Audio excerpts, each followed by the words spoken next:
All right, so let's talk about AutoCAD now. You ready? So when you first launch AutoCAD, you should see this screen. So everyone get to that screen.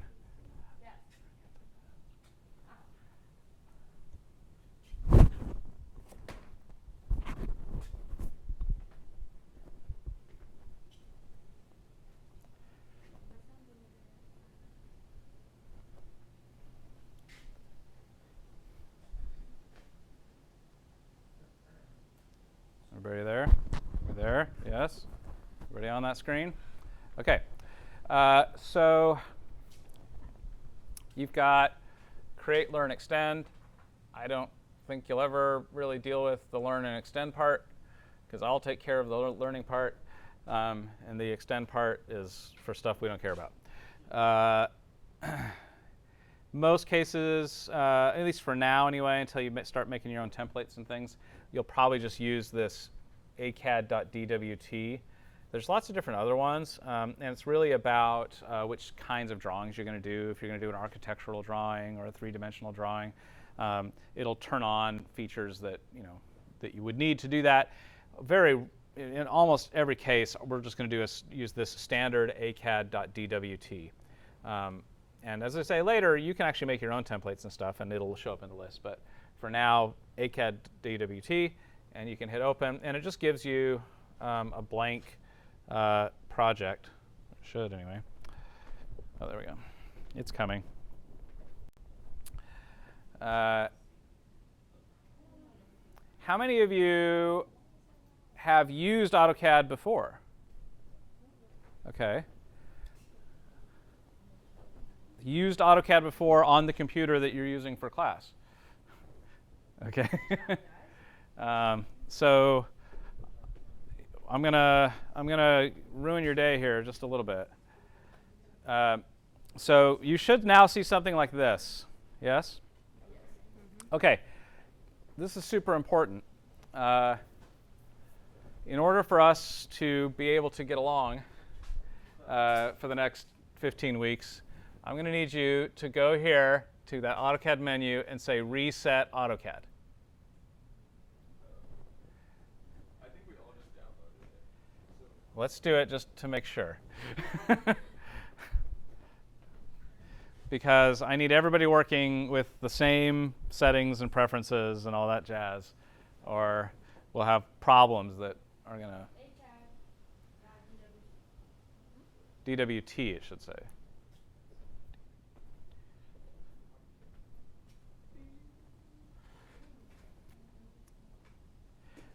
Okay.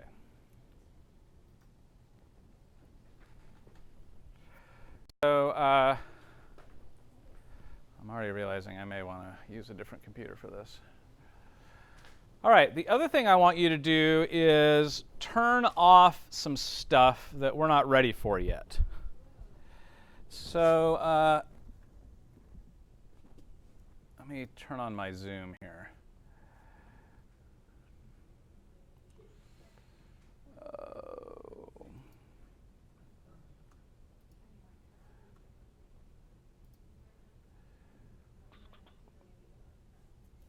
There we go. Okay, so you see down here in the bottom right all this stuff? Yeah.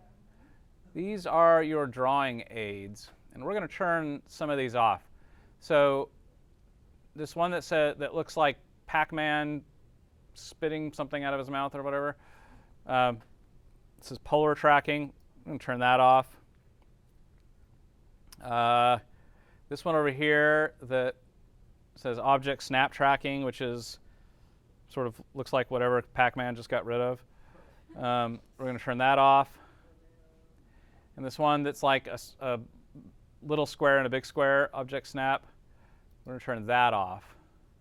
The rest of that stuff I think you can leave on. But if yours looks any different from mine, just make yours look like mine for now, okay? Some of those things we'll turn back on later, but I want that to be a purposeful event, okay? Only when we realize that they can be helpful to us, okay? The reason for that is AutoCAD has been around for longer than any of you have been alive. It's been around almost as long as I've been alive. I think the first version of AutoCAD manifested into the universe 3 years after I did. At the time, this was before things that we all take for granted now, like graphical user interfaces, things like a trackpad or a mouse pointer. Like those things didn't exist when AutoCAD first landed on a computer. Computers had a keyboard, like that has sort of survived for a very long time, and it did have a screen, and that was about it. Those were your options.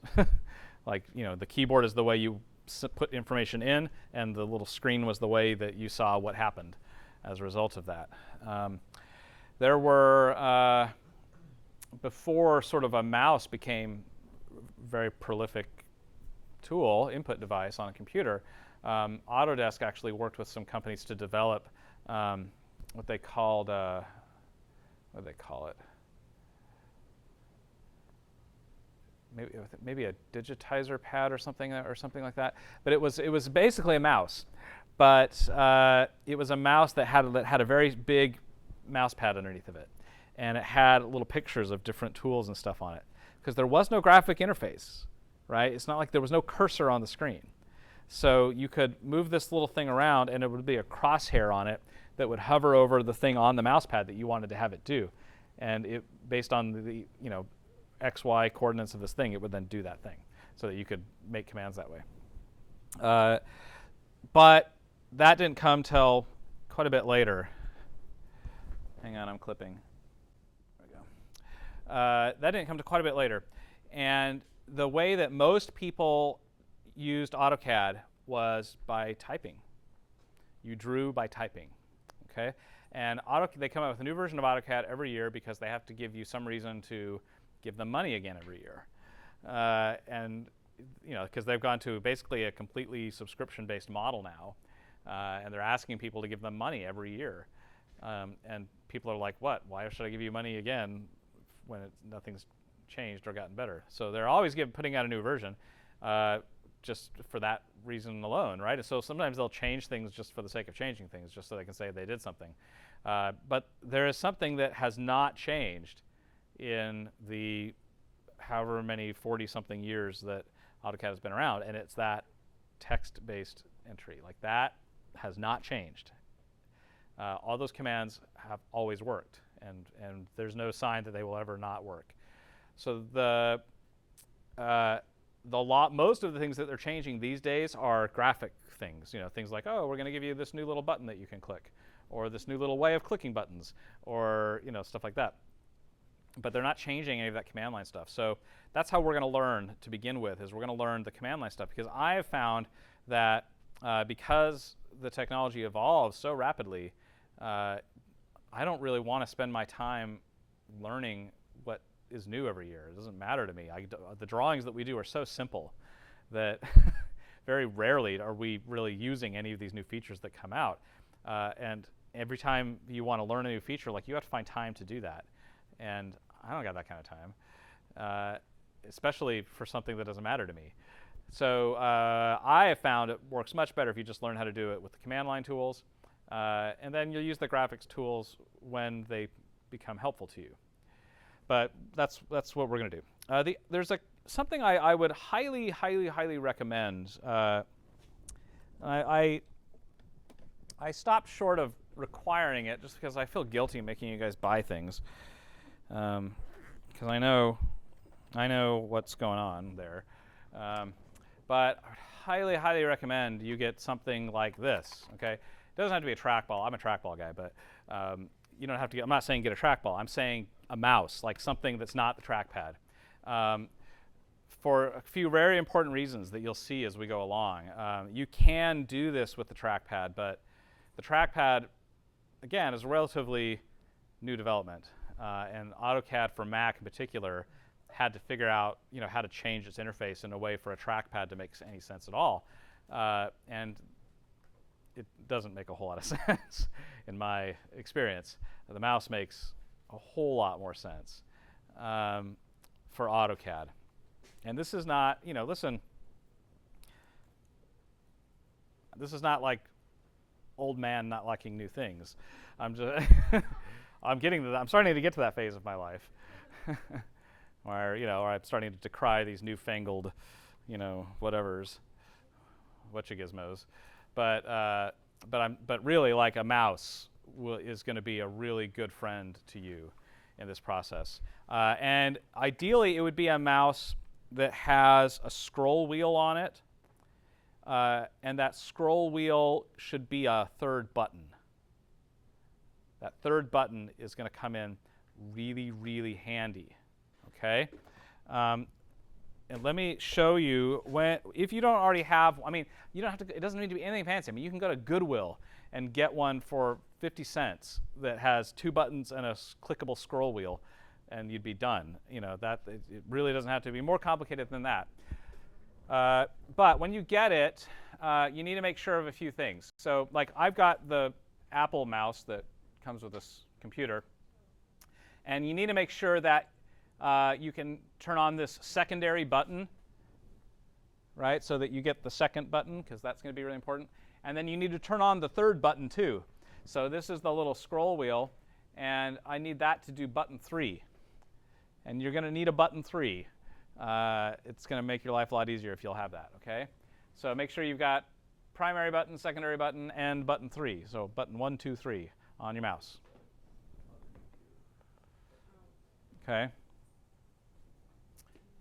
So if you've got one already in your backpack and you want to fire it up, go for it.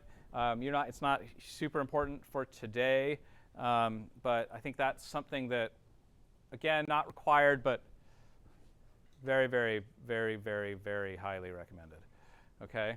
And again, don't break the bank on that unless you've got a bank to break and you really want it. If you want to go buy a really fancy, cool mouse, knock yourself out, but it doesn't need to be that. Okay, so all that said, let's talk about a couple other things about AutoCAD before we start goofing around with it. Anybody used, so there's a couple of you that have done AutoCAD before. Have any of you used other computer drafting programs before? Yeah? Vectorworks? And what else? SketchUp? Okay. Anything other than Vectorworks and SketchUp that anyone's used? Okay. So here's a critically important concept for AutoCAD that is somewhat unique, kind of, in AutoCAD world. In AutoCAD, you draw in full scale. And what I mean by that is, before such things like computer drafting tools existed, we used to do this with pencils and big pieces of paper. So imagine trying to draw a set for the Stevens Center stage. Okay, you're not going to get a piece of paper that is the same size as the Stevens Center stage, right? That would be really awkward to work with. You're going to get a smaller piece of paper, and you're going to draw the Stevens Center stage at some what we would call scaled version, right? So we're going to sort of say, all right, for every 1/4 inch on this piece of paper, that 1/4 inch will represent a foot in real life. And you can get these rulers that do that, these scale rulers that, will where you can put the ruler down, you can measure a 1/4 inch, and the ruler will say that's a foot. Okay? That used to be how you had to do it, right? You had to draw everything in scale. You had to shrink everything down and then use a special tool to read it so that you knew how big it was going to be in real life. So when you're drawing, a little 4 foot by 8 foot platform on a piece of paper that's really only this big, you would have some sort of ruler that would be able to tell you how big it really has to be in real life, so you don't build it too small. Okay. There are some, most computer programs that you will use out there were inspired by ways of working that evolved before computers, right? Sound is this happens all the time for us. I mean, most of our tools we use are following these paradigms of like tape reels, that spun around and stuff like that, and that we don't use anymore. But the paradigm are still there. Like all of the Logic and Pro Tools and everything use those terms and that way of working. They just do it digitally now, and the CAD programs are no exception. So a lot of the CAD programs use that concept of scaled drawing to implement their way of doing it. Like Vectorworks does that. Vectorworks requires you to draw in scale when you draw, right? You have to decide before you draw anything how big of the piece of paper is that you're going to draw this on, and you have to decide like what scale you want all the lines to be in. AutoCAD is not like that. In AutoCAD, you draw everything in full scale. Scale does not come into play until right at the end, when you decide you want to actually put this on a piece of paper. But until you get to that last step of actually plotting or printing it, you draw everything in full scale, which means if you are going to draw a 100-foot line in AutoCAD, you will draw a literally 100-foot line. It's a 100-foot digital line in AutoCAD. And it's a computer, so you can like zoom out and shrink that down to see it on the screen all you want, but it is a 100-foot line. The actual digital data that's attached to that is line starts at 0, line ends at 100. Okay? Very, very, very important, okay? For reasons that will hopefully make sense in just a moment. So let's go ahead and open that file I told you to get. So we go to File, Open.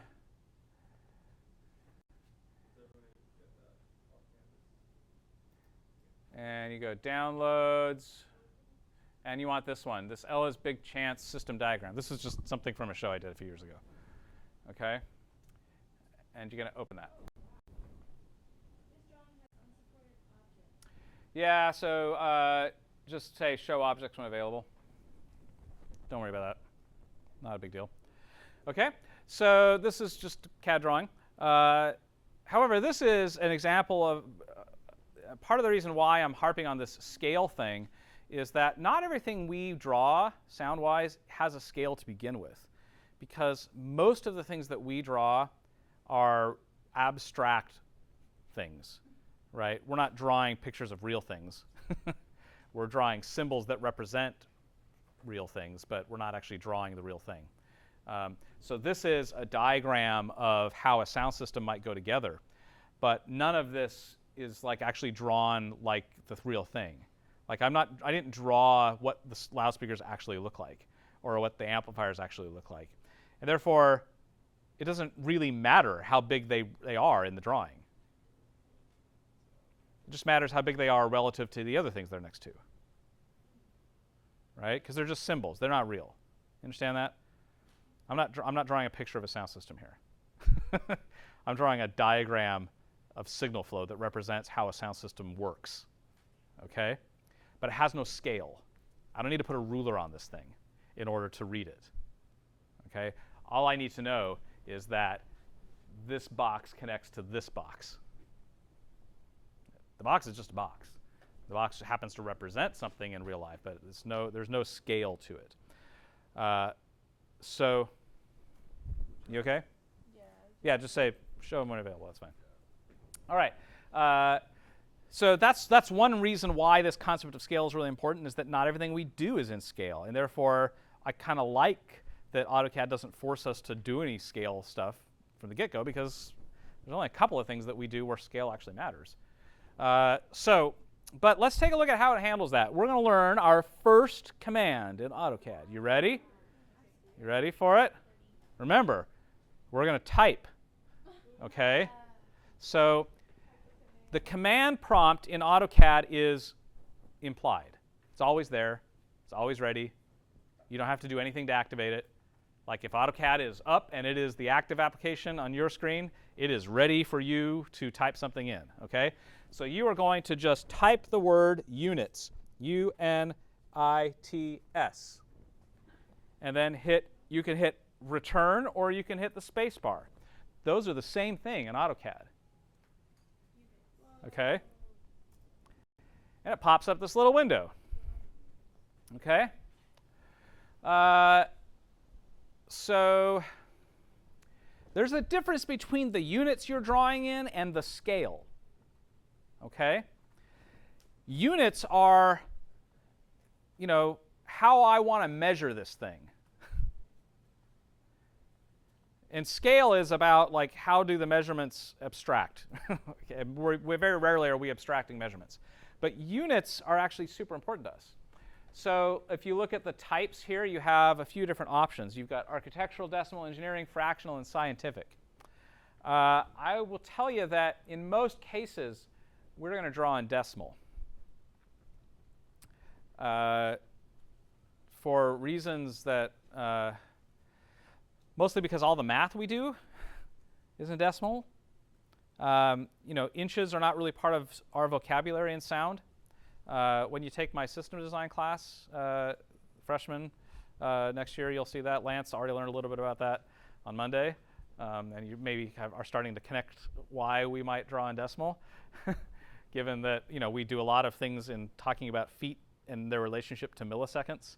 And it's a lot easier to think about that in a decimal value rather than 1 foot 6.5 feet 3 inches.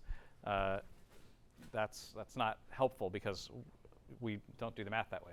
So we're going to tend to draw in decimal most of the time. However, the people who draw scenery, they like architectural. And the architectural is feet and inches. So if they're going to draw an 8.5 foot line, they're going to say this line is 8 feet 6 inches, and that's actually what they will type. Okay, and that's really obnoxious for us because that is not, you know, having that kind of units really messes up pretty much everything we do. So we're always having to get those drawings and then convert them, which I'll teach you how to do in a month and a half or something. But for now, switch over to decimal. Okay.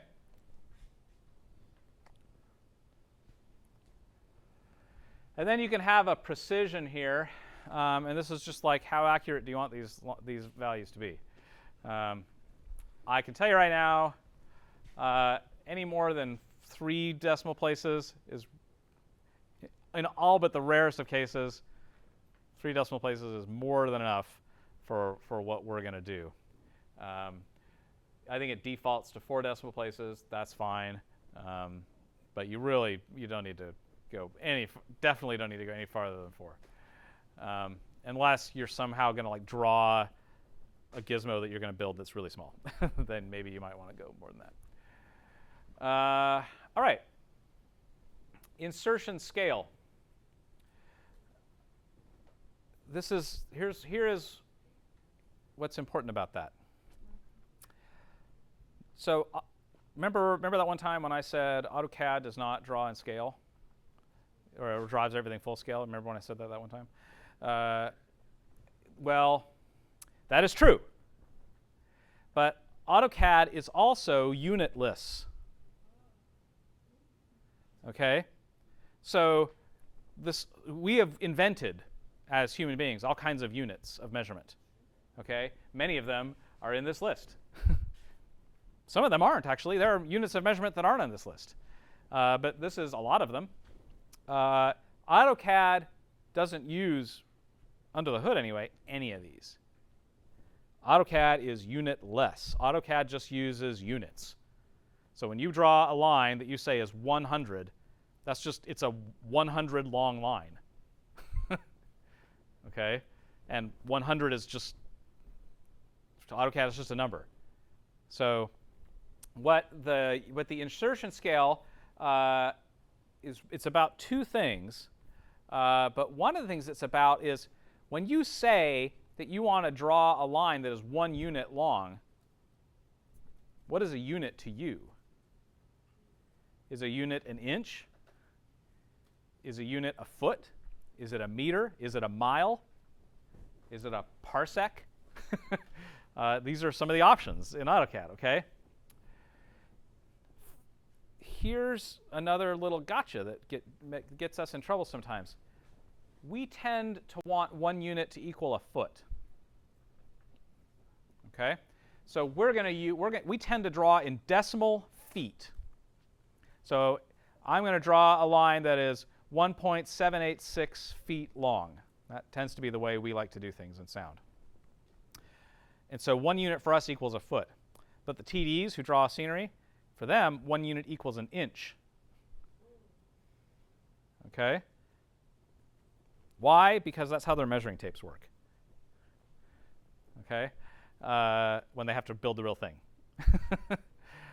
So I get that. That's fine. That works for them. But you need to know that when you bring something into their drawing, that their units are inches. And so this little option here also does that. It does two things. One is it tells AutoCAD, not that AutoCAD doesn't care, but it's just sort of, interesting information that you can give AutoCAD, which is what do you think a unit means. You can put anything you want there. It's not going to change how AutoCAD draws it. Okay?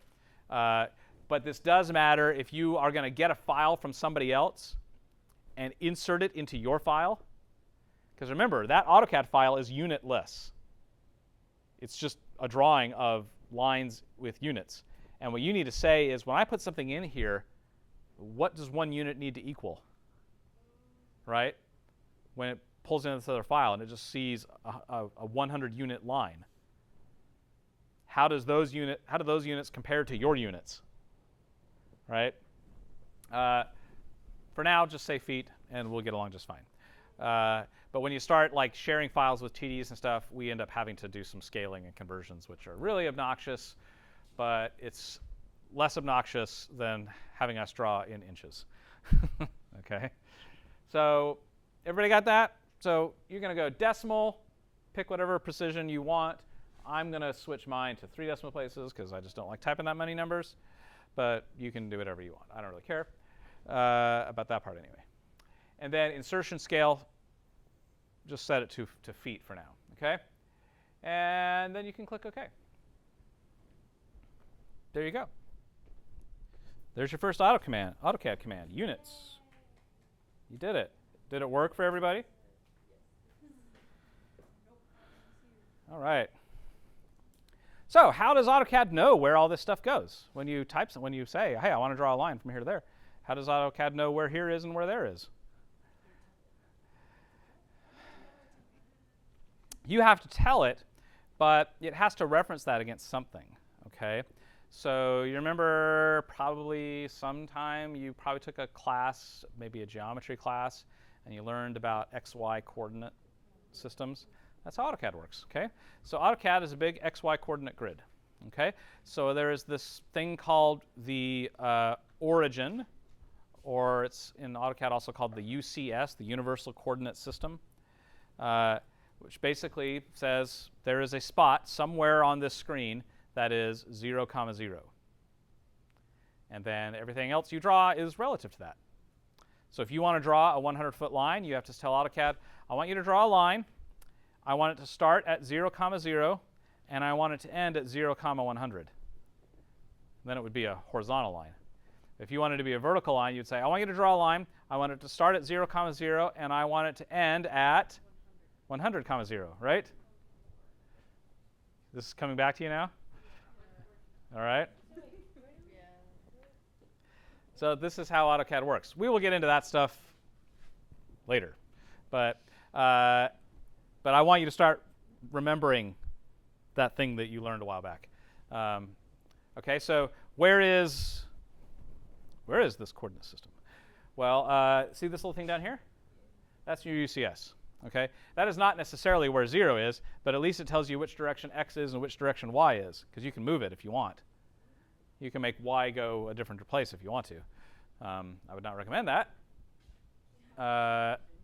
except for some very specific circumstances that we'll get into in a couple months. But for now, I would suggest that you leave it that way. But yes, somewhere in here is 0. Doesn't really matter where, but you just need to know that 0, 0 exists somewhere on this drawing, and everything you draw has to be relative to that. Okay? I have a question. Yeah. Maybe kind of off topic. In the little compass, if you look right under it, it says WCS. Yeah. If you were to click on that, it would say new UCS. Yeah. So you can have multiple UCSs. Okay. So WUCS stands for World UCS, which is like, I'm gonna use the same coordinates as the world. Okay, because there you could consider it's got north, south, east, west, because you could draw things in like 3 dimensions.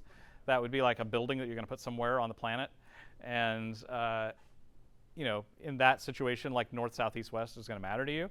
But sometimes, in order to draw it, you need to move that around a little bit in order to make it easier to like get the line where you want it to be. And so you can create multiple UCSs that both change where north is, but more importantly, changes which direction Y goes and which direction Z goes and stuff like that. And that might be something you have to do temporarily in order to see the drawing the way you need to see it in order to put the line where you need to put it. And then later you could switch back to the world one, and it would be like, oh, now I'm back, right? So it's just a way of looking at your drawing that sometimes makes things a little bit easier for you. But yeah, WUCS stands for World UCS, the coordinate system of the world. Not the universe, but the world. Okay? How we doing, okay? Everybody all right so far? All right, so the main thing I want to do today with AutoCAD is just help you understand how to get around this thing a little bit, okay? There's a lot of stuff here you don't need to worry about. For now, you don't really need to worry about anything over here on the left. In fact, we will very rarely really interact with much of that stuff because we're going to type it all. But all of those little buttons on the left, are just commands. And so you could click on it instead of typing it. But they change them all the time. They change all the time which ones they decide to show you. So like literally one day you could like launch AutoCAD and it would look different. And the buttons would be in different places. And some of them would be there and some of them wouldn't be there. And ones that you're used to having be there aren't there anymore. And you're going to waste like 5 hours of your life trying to figure out how to get them back. Or you could just learn how to type them and then it doesn't matter. They can screw around with that toolbar all they want. And you don't care because you don't need it. Okay? You don't need to worry about any of the stuff over on the right either. You will worry about that later. But for now, doesn't matter.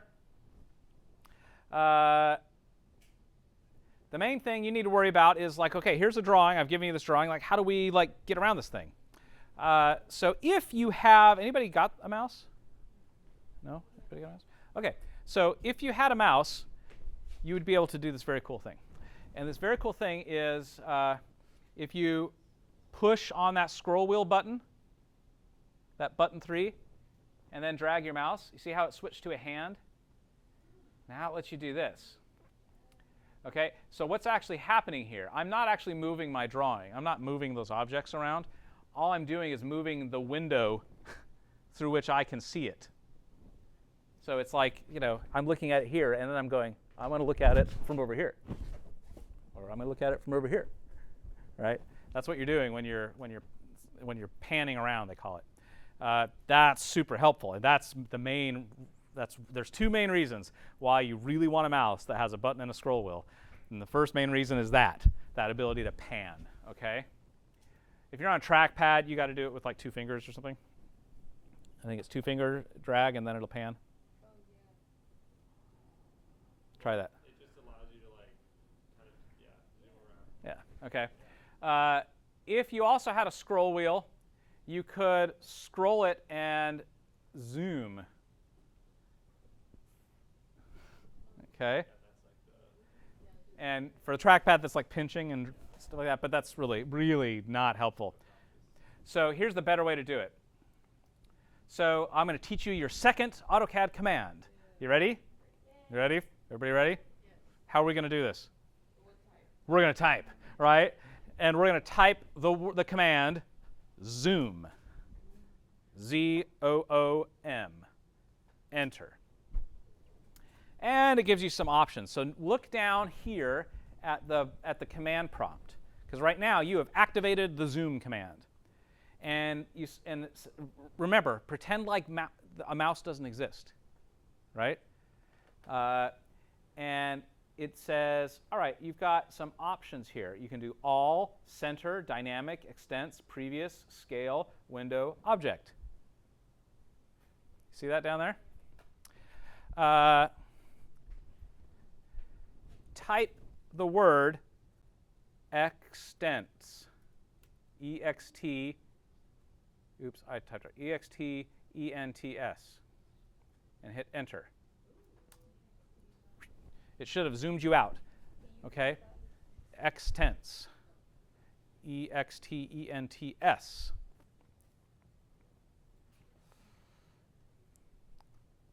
All right?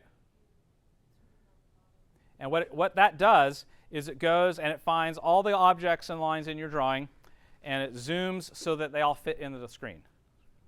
So it's zoomed to the extent that I have drawn things. Okay?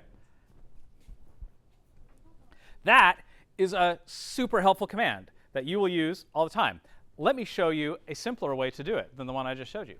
The reason why it's a really useful command is because it does not take much in AutoCAD before this happens. What just happened? Where did my drawing go? Okay? But something interesting happened is now I see where 0 is. You see I've got that green line and the red line. So the green line is the y-axis, the red line is the x-axis, and I can see where they intersect. So I see where 0 is now. It was off my screen before.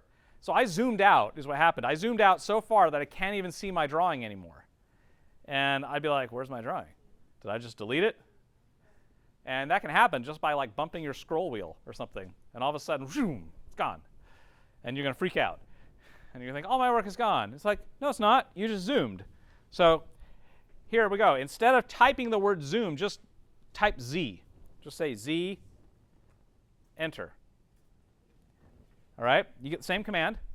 Now, all of these options, you see where it gives us all those words? Notice how the first letter is capitalized. And you're thinking, you maybe if you notice that at all the first time around, you're thinking, oh, well, that's nice. They capitalized it. But that actually means something. The capital letter is the shortcut. Sometimes the capital letter is in a different spot, but it might be in the middle of the word.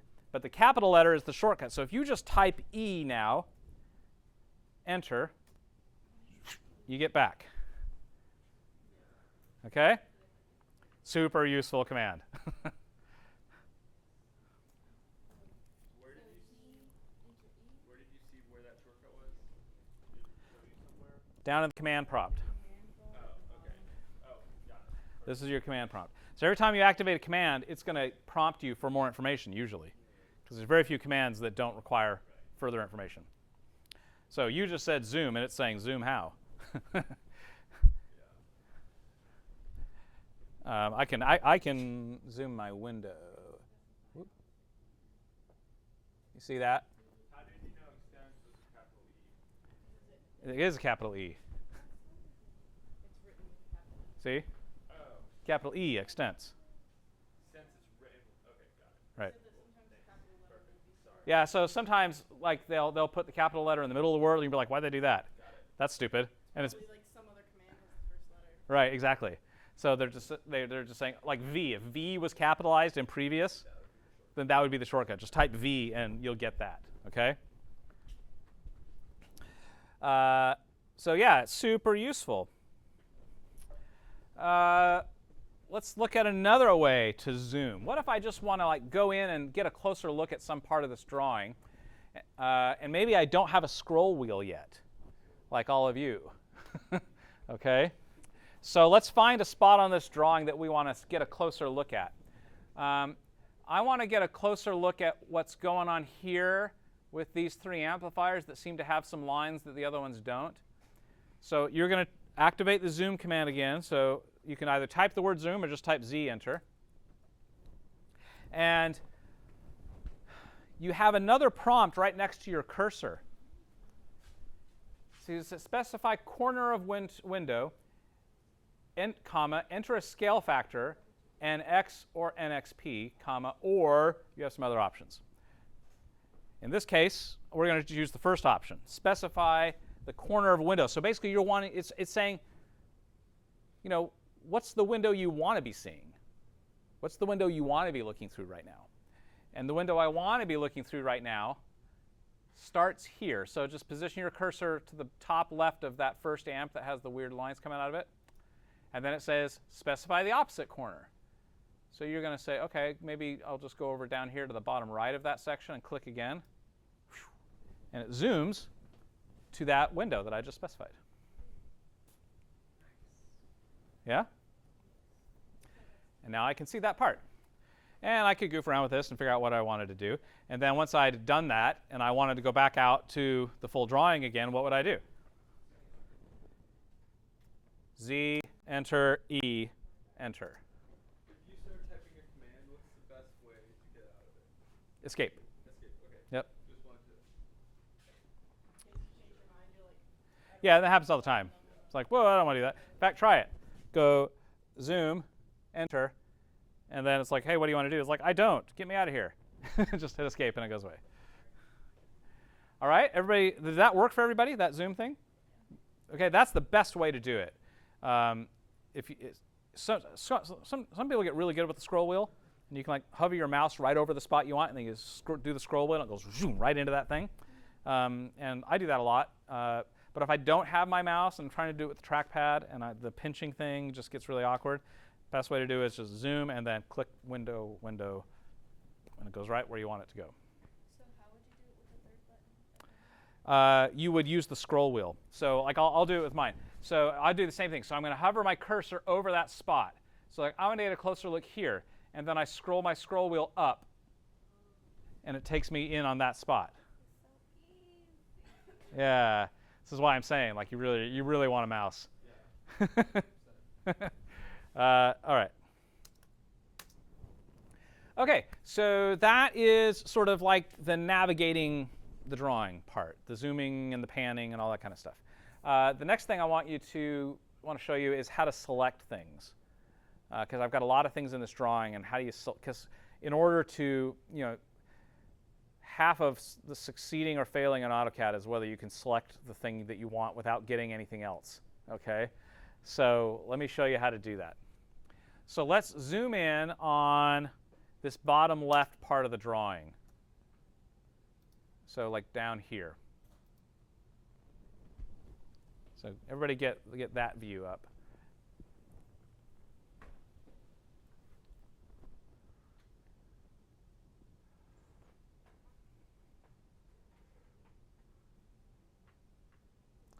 All right. So we're going to pretend for a moment that I didn't number these inputs correctly. Like those numbers are wrong. And I need to get rid of them without getting rid of anything else. Okay? So how do I do that? Well, there's the really slow way. The really slow way would be to just click on them one at a time. Right? And then I could do a command to get rid of them. But that would take me forever. It'd be much better if I could select them all at once. Well, let's take a look at how to select things. So just kind of come over here to the right in this dark area and just click your mouse. And it says specify opposite corner. So notice if you go to the right, you get sort of this blue box. But if you go over to the left, it's sort of a green box with a dotted line now. You see that? Okay. There's a difference. The blue means something different than the green means. Okay? The blue means only things that are completely contained inside of the blue box will be selected. Which means if there's anything that where part of it sticks outside of the box, it won't select that. Okay? Whereas if you go to the left, do the green thing means any object where some part of it is inside of this green area will be selected. Right? So let me demonstrate what that looks like. So hit escape to get out of that. And then, so if I try to select these numbers and I just come out here to the right of it and I click and drag left and drag a green window over the numbers like this, you see? See what I'm doing? Everybody got it? You see? And then click again. It selected all those lines too. And so if I now try to delete that, You don't need to learn this command today, but I'm going to show you anyway, which is erase. So I'm going to say E, enter. You're like, oh no! I just wanted the numbers to go away, but I lost all this other stuff. Yeah, Kelsey? What if I like selected something and how do I get out? Escape. Okay? So it's like, whoa, wait a minute. I did not want to do that. So I'm going to type undo. And it says number of operations to undo, 1. Take me back. Okay? So now I'm back. So the reason that it got all that other stuff was because I did the left selection with the green. And remember, that means anything that where some part of it is contained inside that green will be selected. So you can see how these purple lines were partially inside of the green square, and this line that's the side of the box was in there. It selected all that stuff because they were in there partially. Okay? That might be what you want to do. But if all I want to do is get just the numbers, I should really start from the left and drag right and do this. And what this means is only things that are completely contained inside of that box are going to get selected. Okay? So if you do that and then click down to the bottom right of that list of numbers, you'll see it only selected the numbers. Okay? And then I can erase those, and they go away, but nothing else does. And I will undo. Okay?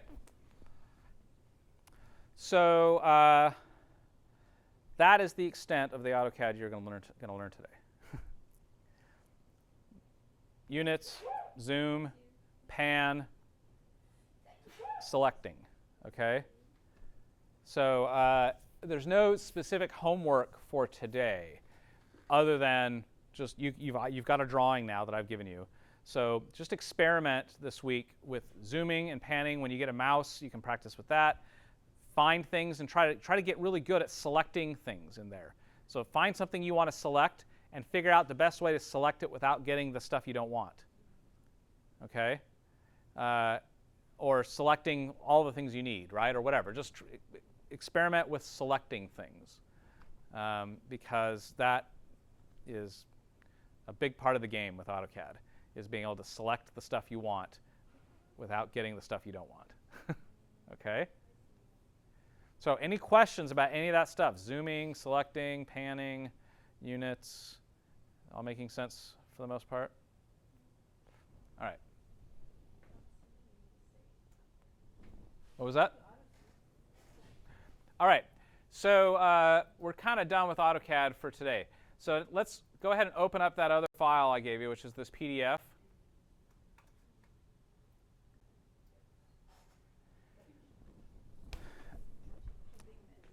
All right, so you should see something like this.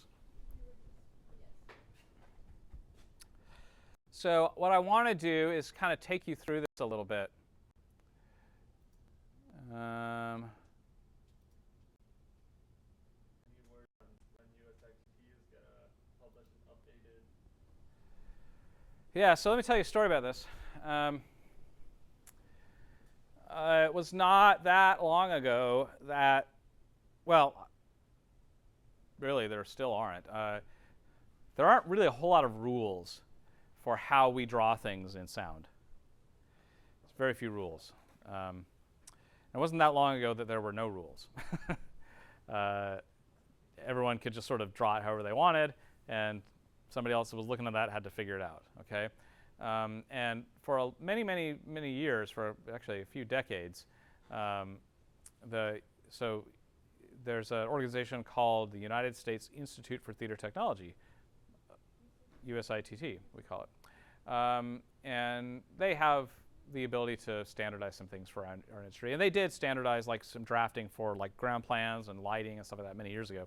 But there wasn't anything for sound. Back in 2007, David Smith was actually the chair of the USITT Sound Commission and asked me, along with 2 other people, to be on a little group to say, hey, like, let's finally do this. Like, let's actually create some rules.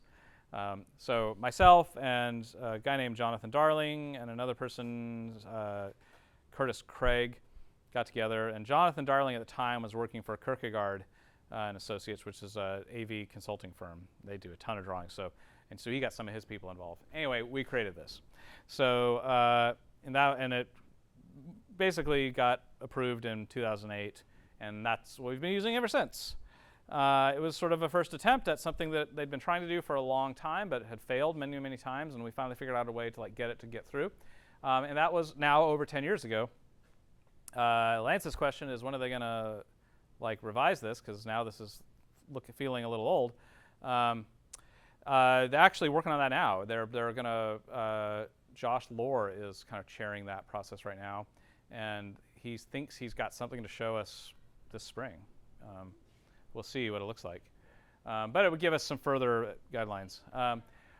So I want to take you through this a little bit because this is the first type of drawings we're going to do. The thing, we didn't specify everything. We started by doing what we called system diagrams, which is like the file that I had open for you before, a diagram of how a sound system goes together.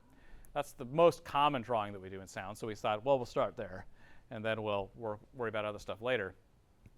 So you should really probably read this whole thing. I'm not going to read it to you, but you can read it sometime. There's some important stuff in here. In particular, there's some things about like how large text should be on when it gets printed on a piece of paper that everybody ignores, and then they print it, and they can't read it, and it's a problem. So you should probably not ignore that. So let's take a look here. So remember I said that we're not drawing pictures of sound systems here. We're drawing diagrams of signal flow, or diagrams of the way sound systems go together. And a lot of the reasons why the process had failed so many times before was that nobody could agree on the symbols, right? Everyone was like, no, that's not what a mixer should look like. A mixer should look like this, or it should look like a mixer, or which mixer is it going to look like? We're going to CAD the whole mixer, and and there's 100 different kinds, and which one, and this is why it was failing, because everyone had invested all this time creating their own little symbols, right? And their own little way of doing it that no one wanted to redo that work because it took them forever. So one of the kind of places that we started with when we started this process was we said, look, let's just get rid of that. Okay? It doesn't matter. This is not a picture of anything. It doesn't have to look like the real thing at all. It's all symbolic. It's just symbols. So let's just come up with some really super generic symbols that could represent anything. And so this is the first one we came up with, was this standard device block, which is this thing over here on the left. And it's just a little rectangle that could represent literally any type of sound equipment if you wanted to. All you have to do is there's this title area at the top where it says equipment type, and you just type in what this thing is. You can say, this is a mixing console. This is a reverb processor. This is a whatever. I mean, you just type, this is what it is. This is a computer. This is a anything, okay? And generally speaking, sound equipment has ways of getting sound into it and ways of getting sound out of it, okay? Inputs and outputs. So we sort of said, okay, we're going to say that sound flows from left to right. That's just something that we just decided. And that was already a generally widely used practice anyway. So we just say sound is going to flow from left to right. So inputs, therefore, would be on the left of a device, and outputs would be on the right of a device. And you could just make this device as big as you want. You can make it as tall as you want to allow for however many inputs you needed. And then you could just label them, and you'd be good to go. And if it mattered to you which specific piece of equipment this was, so you could say this is a mixing console, for example, and if you really cared which mixing console you got, you could, over the top of this thing, say, this is the specific make and model of the thing that I want to use, okay? You don't have to do that. You could just say mixing console, because a lot of times, when you're, like as a sound designer, if you're just doing your first crack at this, you may not know what the inventory is at the theater you're going to or the shop that you're using or whatever, and maybe you don't care. You could just say, it just needs to be a mixing console. It needs to have this many inputs, this many outputs, and somebody else can figure out what exactly that would be. And that's fine. That's totally acceptable. The other thing to keep in mind is that because this is not a picture of a sound system, things don't have to be in any particular geographic location relative to each other, right? In real life, they do, right? In real life, it matters that, the QLab computer is in the same physical location as the mixing console. That usually matters. You usually want them to be next to each other. But in a diagram, it doesn't matter. They could be on completely opposite ends of the page. And that's just fine, because we're just trying to make a drawing that's easy to read. We're not trying to make a picture of a sound system here. So there might be times when, in order to make the drawing easier to read, you actually have to draw some objects more than once, because there's so many things connecting in. And if there's one object where a lot of things connect to it, it could get really messy if you've got to get 50 lines into that box. And it could make the drawing a lot easier to read if that box was allowed to show up in multiple places on the page. Okay? And so if you are going to draw a symbol that represents an object, and you want to be able to draw that object more than once, you put this little break line at the bottom of the box, this little jagged thing. And if you see that, that means that this thing shows up more than once on the drawing, but not more than once in real life. Right? So just because I have two mixing consoles, two boxes of the same mixing console on the drawing, does not mean I need two actual mixing consoles in real life. I just have drawn the same thing twice for purposes of clarity. You're doing that rather than routing lines from, like if you're going from a microphone.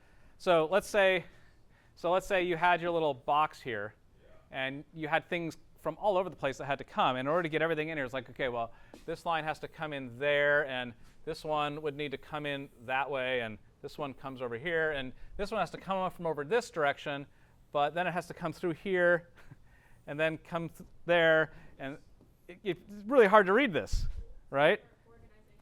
Yeah, so it'd be much easier to just say, you know what? I've got this one, and then I've got another box here, and these lines go in here, these lines go in here, but this is the same thing, right? That's a lot easier to read. And underneath, when you optionally list other locations, what would that look like? So it could be that you really wouldn't do this if the two different instances of this are showing up on the same piece of paper, right? Then it's like, okay, well, I'll find it somewhere else. But if like you had to break this up into more than one paper, we would call it more than one plate, because you just couldn't fit it all on one piece of paper, you might say, I'm going to do the input side of this on this page and the output side of this on another page. And if you're going to use this convention to make two instances of the thing, and you do a break line here that says, hey, there's more than one of these on paper but not in real life, and then someone looks at your drawings like, I don't see it anywhere else. What are you talking about? Then they go to the next page and they see the same thing. They might think that you actually do have two of them, right, in real life. So this other locations would be, there's a break line here, which means I'm going to draw more than one of these, but I only have one in real life. You will find the other instance of this on this other plate. And that one that's on the other plate is meant to represent this same thing in real life. Okay? And that's purely just to make the drawing easier to read. It's a way of drawing it so that you don't have to have a spaghetti mess, on your drawing. Okay? So if you ever see that break line, that's what that means. It's like more than one on paper, but not more than one in real life. So with the original box, if there were like 4 of those on there, that means there's 4. Exactly. Yep. If you see 4 boxes and there's no break line, and the 4 boxes say mixing console, that means I need 4 mixing consoles in real life. So if you don't really need 4 mixing consoles in real life, you're going to waste somebody's money buying 3 that you don't need. Okay. So be super careful there. So wait, what if you need it more than once, but you draw it? Say that you need it twice, but you draw it 4 times. How would you, what? Like you needed to represent more than one device more than one time. Like you had a mixing console that you needed to show up twice on the drawing, and a CD player that you need to have show up twice in one drawing. Or maybe you need 2 mixing consoles, and you need each mixing console to show up in more than one place? Okay, so in that case, you would probably specify under make and model. You would really want to do that. You could say, all right, the first in that situation, it's usually you have a big mixing console that's doing most of it, and then you have like a little smaller one that's maybe for monitors or for a little sidecar for the band or something like that. It would be a totally different make or model. It's a smaller one. So you would use the make and model to tell them apart, right? So you'd only have 2 boxes that are the Digico SD9, right? And then the other 2 boxes would say a Midas, M32 or something, right? And that's how you would know that it's, even though you have 4 things that say mixing console, you only have 2 of them in real life. Yes. Could you also number the equipment type? You could, yeah. So if you don't care about the make and model, you could just say mixing console 1 and mixing console 2, right? And then you could have 2 instances of 1 and 2 instances of 2. Yep, exactly. So once you start putting all the blocks in place, then you just connect them up. You just draw lines between them to say that, okay, output 1 of this mic preamp goes to input left of this CD recorder. This is what there's a lot of people that are really wanting this to be revised, and it's mostly because they take offense at things like CD recorders. Like, those don't really exist anymore. It's like, it doesn't matter. It's just like, it doesn't, it's like, fine, change it. I don't care. Like, I really think that, and I'm obviously thoroughly biased here. And there's a reason why I'm not involved in the second version of this thing, because I can't overcome my bias. But I think we did a very fine job here, if I do say so myself. I think it works just fine. There's a few things we didn't think about, but they're easily fixed and easily accounted for within what we did say if we had to. But anyway. One of the sort of things we didn't anticipate at the time, and it was just starting to happen, the whole thing about putting sound through a Cat5 cable was just starting to be a thing. And we weren't quite sure what was going to happen with that, so we didn't really account for it. But at the time, we were controlling things. Like, a lot of our stuff was digital in 2008 still. Digital was happening. And we were starting to have the ability to remote control stuff with a computer network. And that was a different kind of signal than audio, right? It wasn't audio, but we wanted to be able to diagram it. I wanted to be able to diagram that my computer has to connect to my mixing console with a Cat5 cable, not because I'm going to pass sound there, but because I want to remote control the mixing console. And we wanted to be able to somehow tell the difference between lines that represented audio signals and lines that represented control signals. And so we said, if you've got a control signal, that would actually come in on the bottom of the device. So if you see something coming in on the bottom, that means it's not sound. It's some sort of control cable or control connection. That was as far as we got in sort of like, what could you do with the Cat5 cable thing? But of course, now you can do all kinds of things with Cat5 cables, including shoot sound. And so the question is, okay, well, if it's Dante, is Dante a horizontal line or a vertical line? Because it carries both audio and control.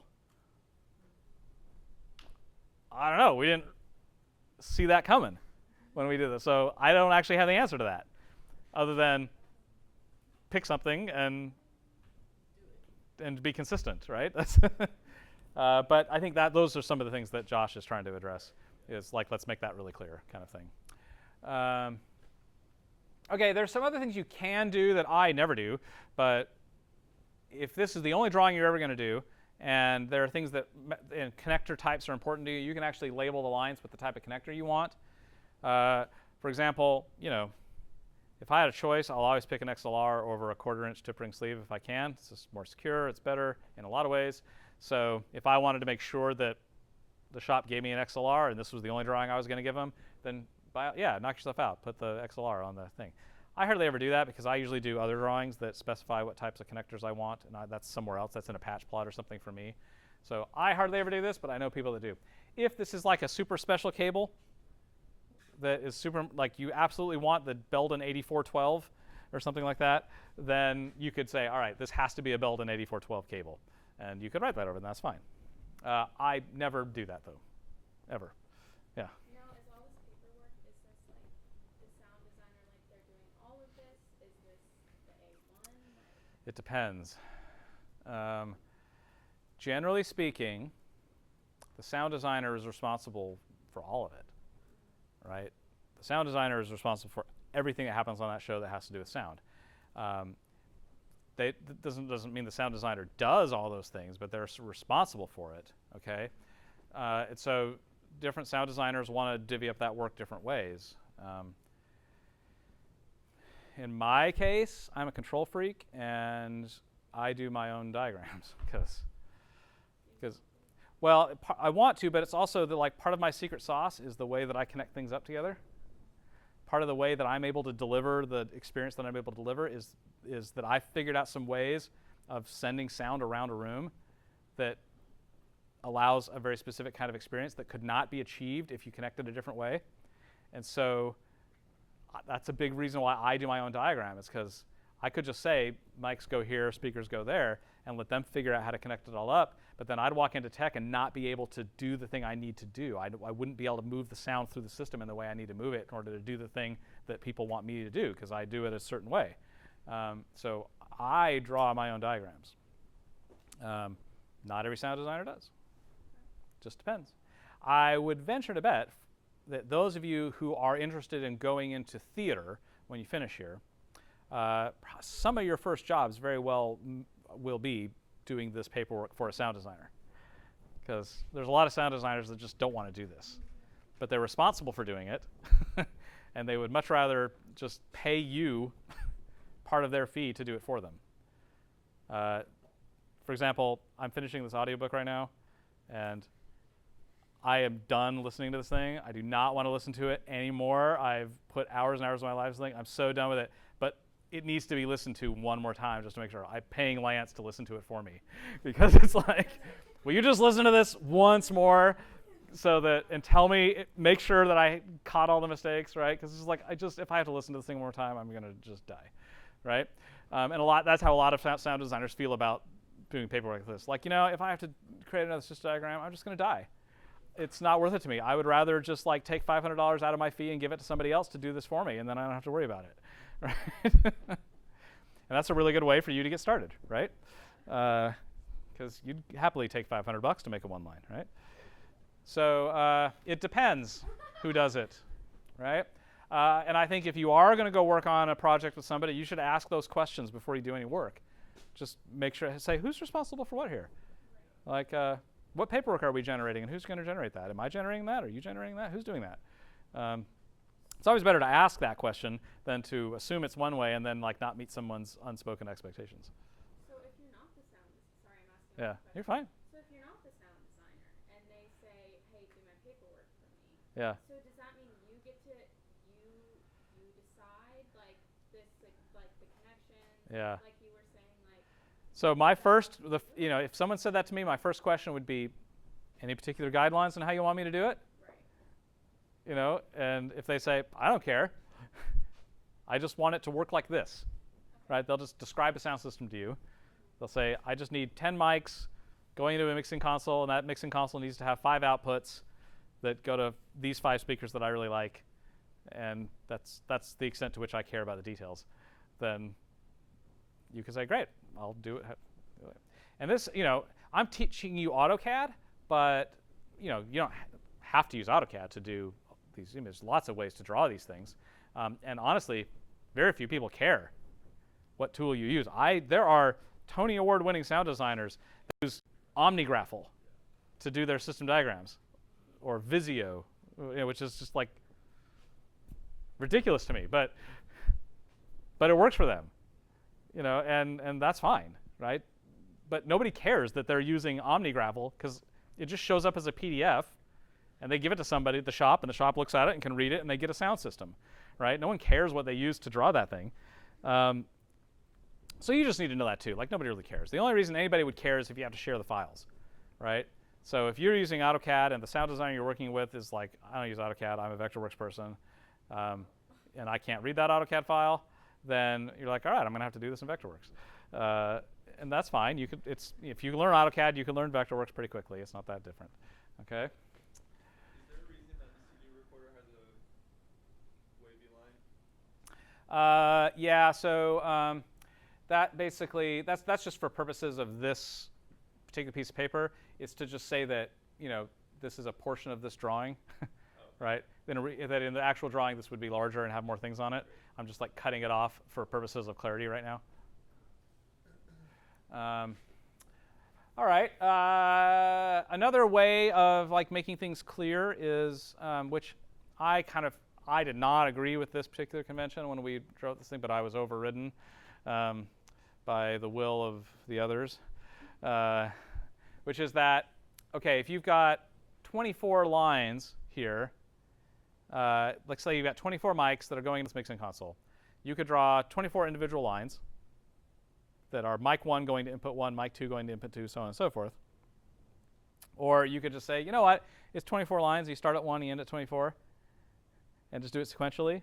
And if you really don't want to draw all those lines, you could just do this. You can say one line coming in, you fan it out, and say this one line represents 24 total lines that are going sequentially into the console. I get that for some people that might make their life a little easier. My personal reason that I was like, I think that's stupid, is that you're going to draw all 24 mics. So if you're drawing all 24 mics, you already have 24 lines. And those 24 mics are going to take up space on the page. And you're going to collapse these lines in. And you're going to have a big chunk of white space right on your piece of paper where those lines should be. Now, maybe you have to do that if you got to make room for something else. But if you don't, like, just draw the lines. Then it's easier to read. Then you don't have to like figure out what's going on here. But that's an option if you want to do that. But I really think that's stupid. But whatever. Whoop, what did I do? I'll go there. Okay. Okay. So patch bays. Anybody ever seen a patch bay before in their life? So, in theaters where they want to have a sound system in there all the time, they'll tend to run wiring through the walls, and there'll be like panels on the wall you can plug into. That's probably been the majority of your experience so far.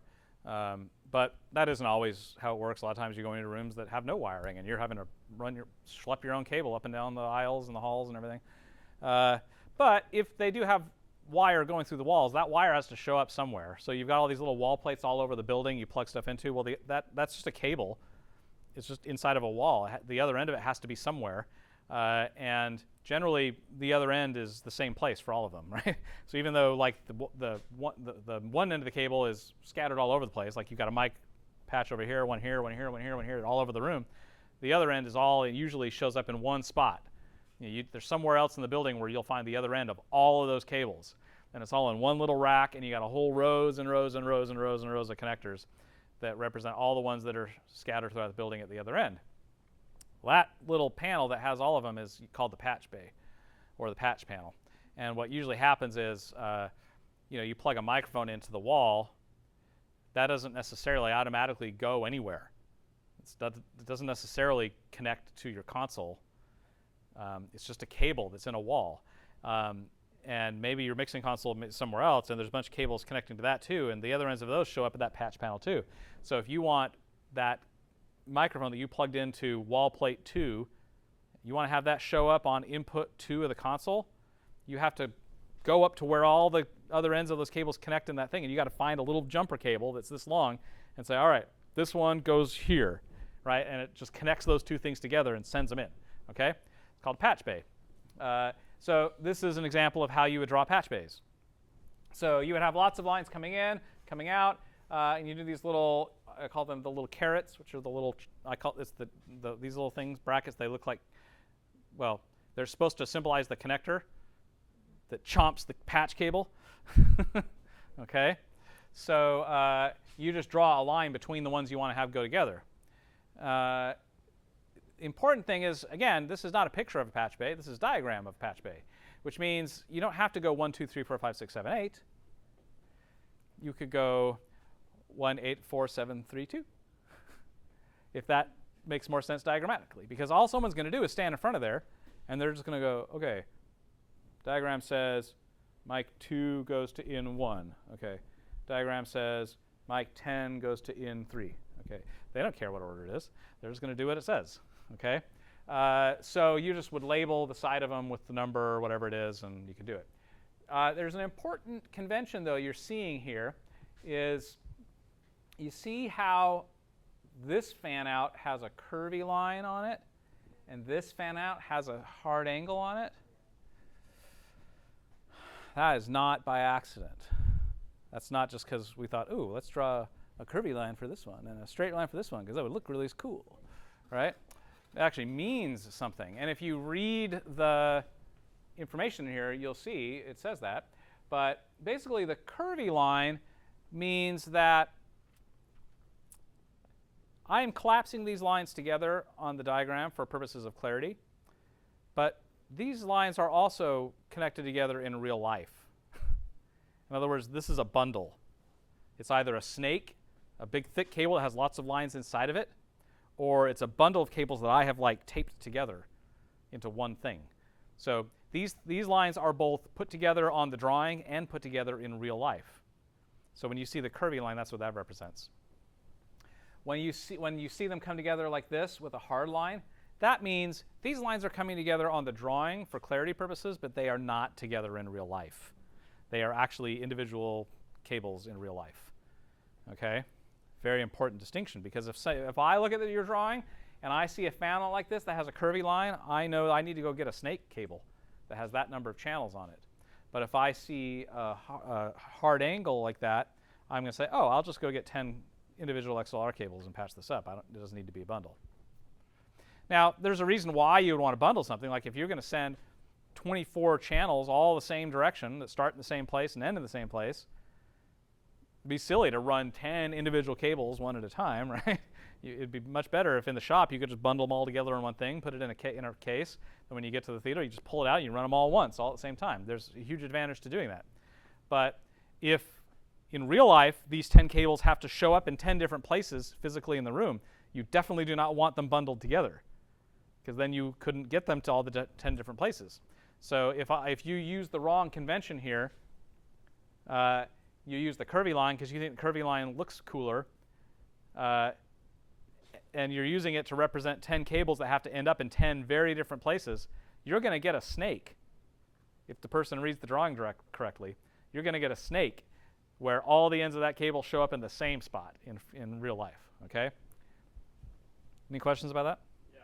Why is the curvy line is this snake, right? Or a bundle or something, yeah. So why, when we looked at the diagram earlier, Mine? to a mixer on page 3, Oh, they're using curvy lines. because it's probably a snake. Those are probably snakes. It's probably a patch bay. I thought that was just I thought that was just for the sake of the diagram. Yeah, it is. Done this way. It is. Okay. But I'm saying that, I mean, either way, whether it's a curvy line or a right angle line, you're doing it that way for a reason. Okay, Because even a snake is still 10 individual cables, right? And personally, I would draw them as 10 different individual lines, just because that makes more sense.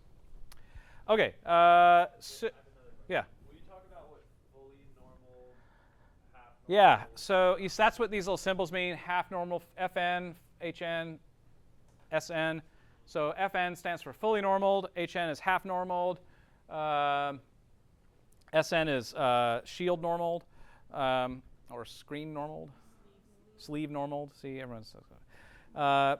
Basically, there are some kinds of patch bays where you can normal the connections. What that means is that inside of the rack, you've got the wires jumping together between two connectors on the panel so that they go together without requiring a patch cable. That would be called a full normal. And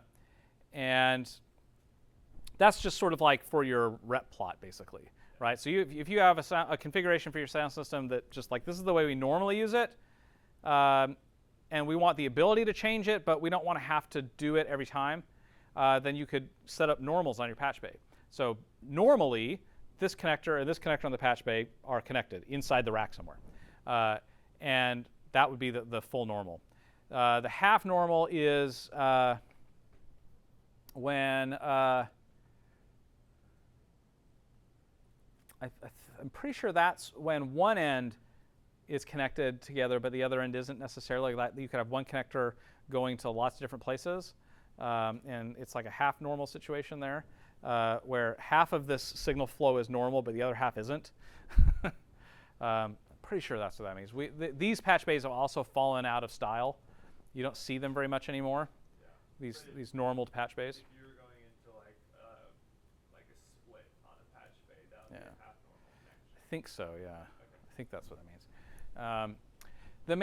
The reason that this is important to you is like if you see a patch bay and you see that and you see FN, that means you don't have to patch that. Right. Like we're drawing a patch cable on the drawing, but there's no patch cable in real life.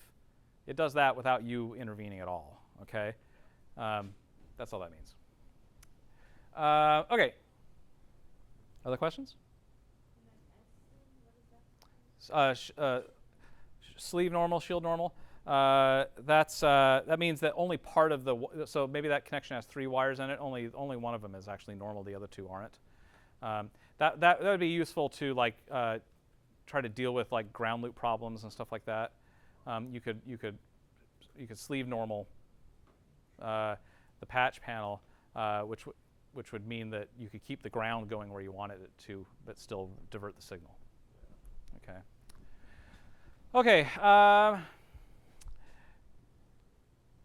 Because we're not doing a picture of a sound system, and these symbols and their orientation on the page don't necessarily have anything to do with their orientation in real life. We wanted to put the ability for you to like specify if there's some element of this where the location is important in real life, or maybe the location is unique.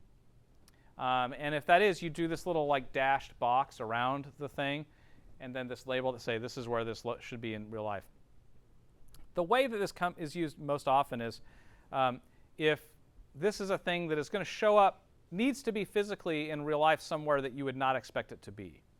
For example, maybe you're doing a show over in Friedman Theater. Friedman Theater has a whole rack full of power amplifiers up in the dimmer room, okay?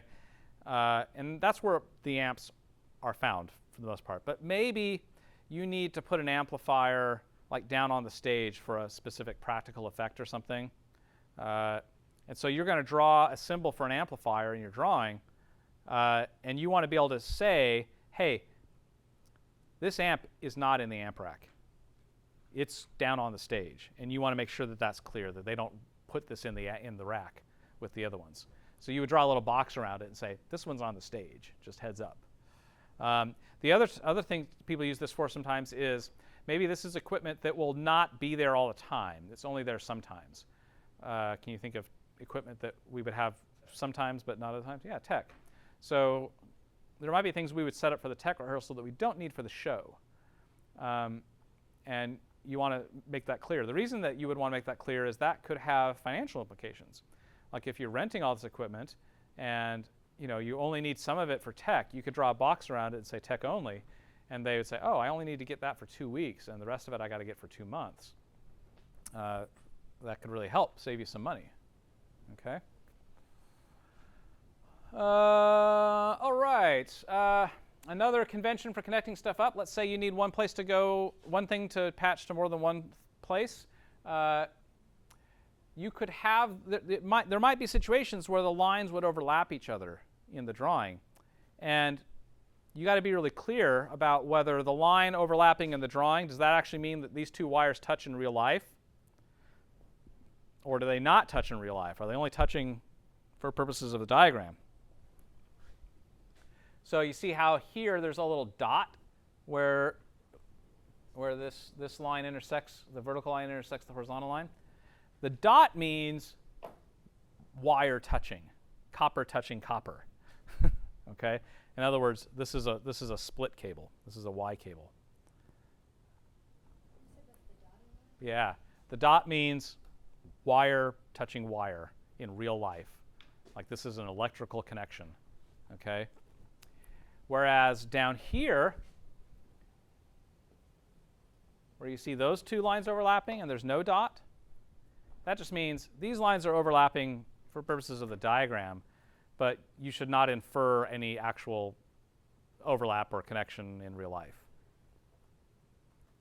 That make sense? Personally, I like to make it super duper clear. And what I'll do is I will draw a little hump like that as this line crosses, I do a little and then I would erase that little horizontal portion.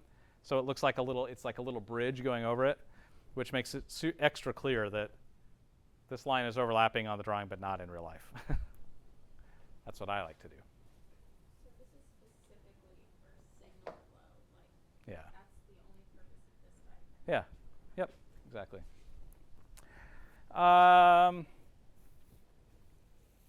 This stuff is all stupid.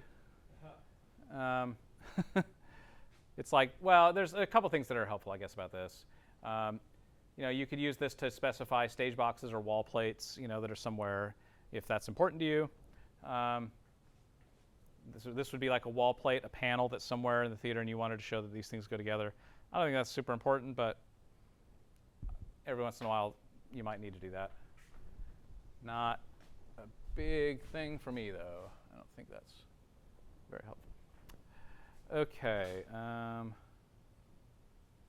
Let's see. Okay. So there are a few symbols that we came up with that don't use the standard device block. Okay. One of them is for amplifiers.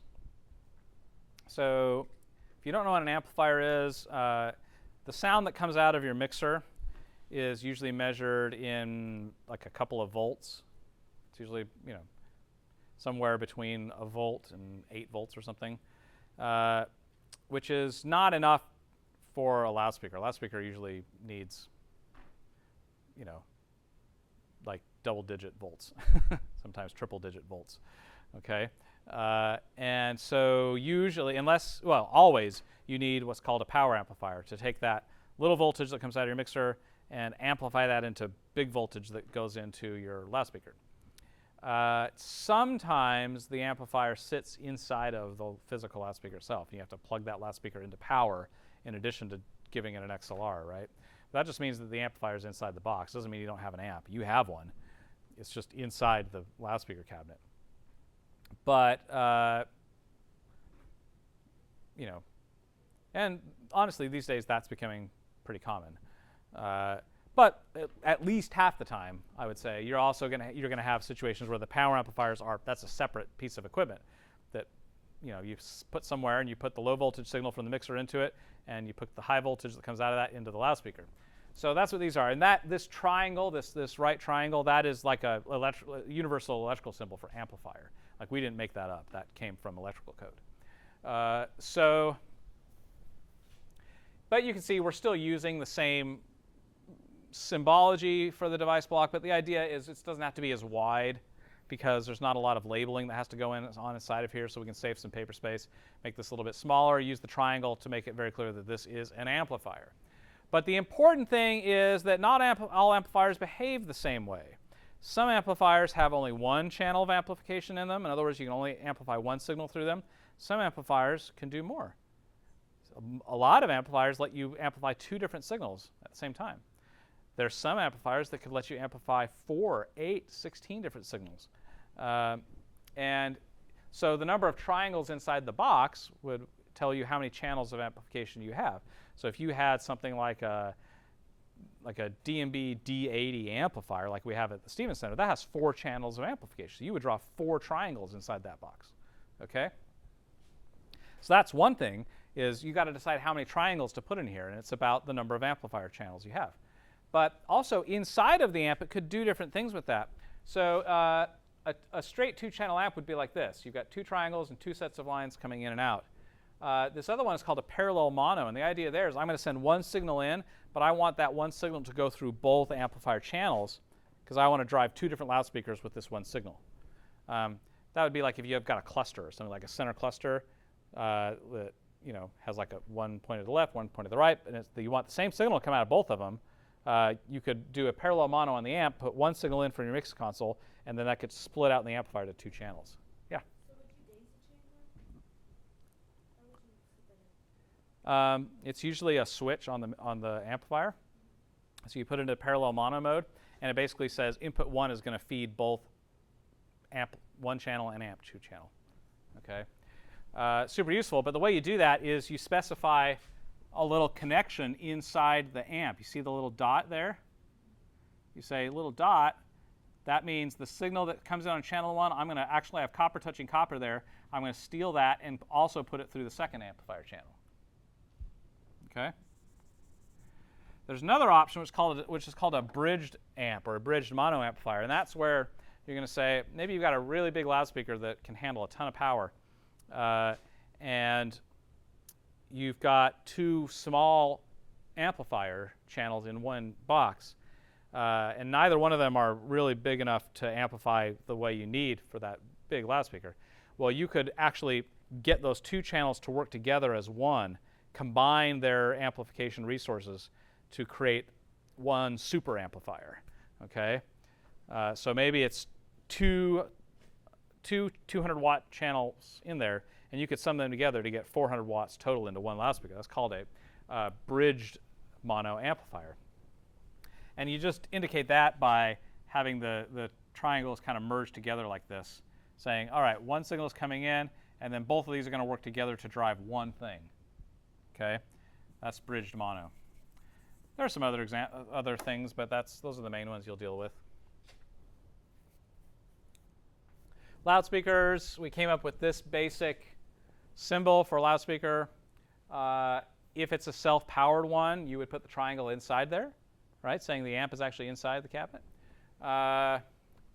If you're going to drive the drivers, like the high driver and the low driver are going to be connected to separate amplifiers, which sometimes you do. You could draw them like this and show two different lines coming in. I like to actually draw the number of drivers that I know are in the thing. Like if I know this is a high-low cabinet, I've got a horn and a low thing. Even if I'm just sending one signal in, I like to draw both drivers just for purposes of clarity, to just say, like, it's important to me that this is a two-way loudspeaker. I prefer that, and that's the standard I hold all of you to, is to actually draw it, because we make you guys do a lot of paperwork here for your shows, way more than you'll ever do out there in the big wide world. And it's not that I don't know that no one does this much paperwork out there. Of course I know that. I don't do this much paperwork out there in the big wide world. I'm out there just like, I know. But we do all this paperwork because that's the only way we can come up with to, like, figure out what's going on inside your head. And before I send you into the theater, I got to make sure that you've thought about all the things that you need to have thought about. And the only way we can think of to do that is to get you to put it on a drawing so we can see. And it's important to me that you know how many drivers are in that cabinet. Because if you don't know that there are 3 drivers in there, then you're not going to know that you have to flip it a certain way in order to array them and make them behave with each other. So I have you draw all the drivers, and I'll expect you to do that for the drawings that you will do while you are here. After you leave here, you can do whatever you want. But while you're here, you're going to draw all the drivers. Okay? This is a symbol for a microphone. Again, like you usually have a lot of microphones, and it didn't make a whole lot of sense to use. You could use the standard device block for a microphone, but it just takes up a lot of space. So we said, we'll just use this. And this is another electrical symbol, this little circle with the line on the left side of it that is used in other conventions for a microphone. So that's what that is. You draw that, it goes into something. This is an example of how you would merge these together to do wireless. So you've got a microphone going into a wireless transmitter, and then there's another device that's a receiver that listens to that. And this little lightning bolt thing represents, the radio frequency. And if you know what the frequency is, you can put it there. But if you don't, you just put the lightning bolt saying, these two things, I'm not drawing a line to connect them because there is not a cable between them, but they are talking to each other through a radio frequency. So, and then antennas if you want to draw those. Let's see. And then this last one, this is just us this is mostly for the naysayers, just to say, yes, we did actually read the electrical code books. Because that was the other reason that the process had failed so many times. And there were people that say, this is already done, just follow the electrical code and do it that way. It's like, yeah, but that's not the same thing. And that's more complicated than we need it to be. So this was our nod to those people. Like, yeah, we actually read that, and we know that those things exist. And you know what? Our system is compatible with that. So if for some reason you need to draw, things like switches or LEDs or something into your system diagram because you have those things, then yeah, like that you can use those conventions with our convention. Like, it works. So that's just what, you very rarely will deal with any of that. That was really just us saying, yeah, we read that, and guess what? Our stuff works with that, even though we're doing it differently. Okay? So that, like I say, we did that over 10 years ago now, 12 years ago, and it went pretty well, actually. People have been using it now, and right at the moment, it's the only thing we got, so that's what we work with. But we are hoping this year, the next year or two, to put out a revision with some more guidelines. We'll tweak some of this stuff just to sort of make some things clearer that reflect newer technologies. Maybe come up with some guidelines for ground plans and section views for loudspeaker plots and things. We'll see how it goes. I'm not really sure. I'm not in that conversation, so I don't really know what Josh is working on. I was not included, which did not hurt my feelings at all, because I cannot be objective about it because I wrote this. So with the help of some other people too, but. So that stuff is the first handful of drawings that we're going to do for your homework for the next few weeks are going to be using those symbols. So I wanted you to be familiar with that and what those things mean before I have you start drawing them. So what's going to happen next week is we're going to actually start drawing things. So make sure that when you come next week that AutoCAD is totally working on your computer, and that you know how to navigate through there, that the zooming is working for you. You've got a process for zooming and panning. You've got a process for selecting things and not selecting things and making sure that you select the right things, because you'll need to be able to do that in order to do the next thing. So I'm not going to check your work on that or anything. I just want you to spend this week, just make sure that AutoCAD is functioning well. Those of you that had some hiccups, just make sure there aren't any further problems. If you do have problems, come find me. I'll help you. And just make sure that units thing works for you, the zooming, the panning, the selecting, that's comfortable. And you can just play around with my little drawing and do whatever you want with it. Okay, any other questions? It might be worth for all of you guys to go to your settings in AutoCAD, and you can change how often it saves. So at default it says save every 10 minutes, but you might want something less than that. Yeah. I usually just do Command S. Everyone's silent. I usually turn off autosave, because so sometimes I'll goof around for a while and I don't want it to save it until I'm sure that I actually want to do this, and I just hit Command S. So it's up to you. I don't really care how you deal with that.